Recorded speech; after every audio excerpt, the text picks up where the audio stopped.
Yo mga kagambit, welcome to my channel. This is my vlog number 1. Bago yun, intro muna tayo.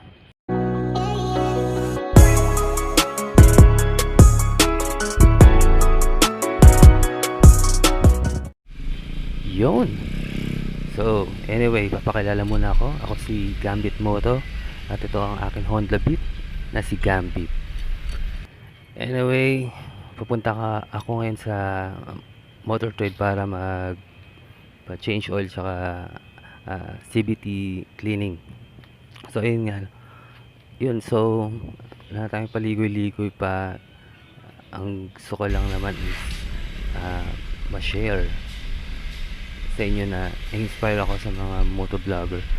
Actually, yung pandemic kay Sir Mel talaga ako unang na-inspire. So, after nun, sumunod kay Giovanni TV. Honda Beat yung gamit niya. So nanood ako mga vlogs niya. Kasi titignan ko kung anong kayang gawin ng Honda Beat. Kaso nga lang di siya masyadong vlog ngayon. So naghanap ako ng iba pang vlogger na Honda Beat ang gamit. Hanggang nakilala ko na at nakita ko si John Fox. So naging ano talaga ako.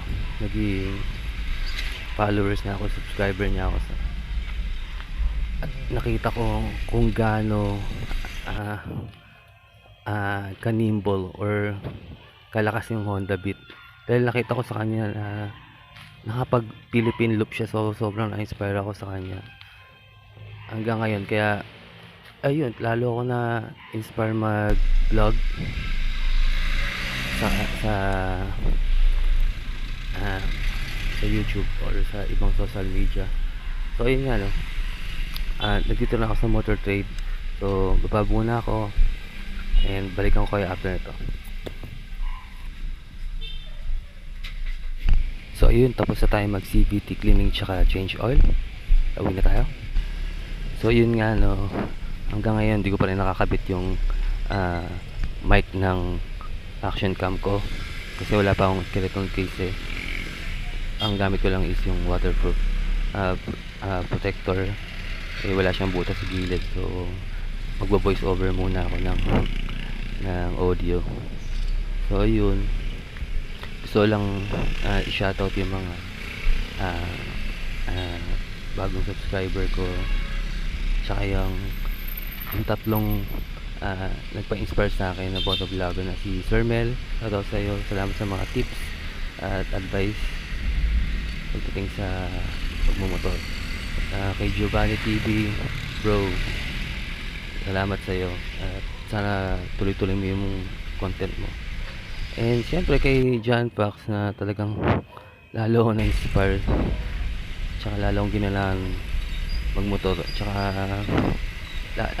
hindi na ako masyadong naiya na gamit yung Honda Beat ko kasi alam ko naman may pagmamalaki yung Honda Beat kahit na maliit lang to. So ayun, pauwi na ako na kakain muna, gugutom na ako.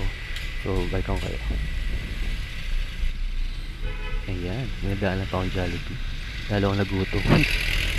Ayun, duman pa ako kanina sa pet shop, bumili ako ng dog food para sa mga aso namin kasi hindi pa sila kumakain. Ako nagugutom na rin ako talaga.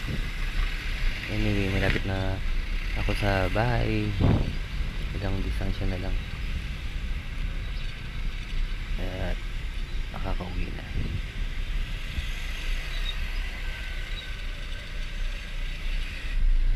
Ayan, nandito na ako sa subdivision namin.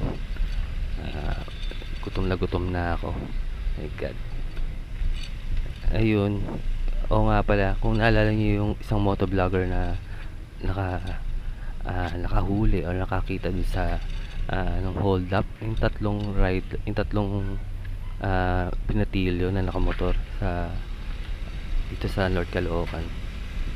Dito nakatira yung motovlogger na si Jetlaw Rider. So bang gaganda ng motor niya, tsaka ang ganda rin ng bahay tsaka kotse niya, grabe. Na-inspire niya rin ako eh. Tsaka mabait siya, lagi siyang namamansin, tsaka tinutukan niya ako. So ayun, Andito na ako, malapit sa bahay. Gusto ko na kumain. Salamat sa nanood at susuporta sa akin. Kahit na bago pa lang ako. Pasensya lang kayo sa audio ko, voice over pa lang. Next time, kakabit ko na yung Boya mic ko. Ayun. Yan, papark na ako.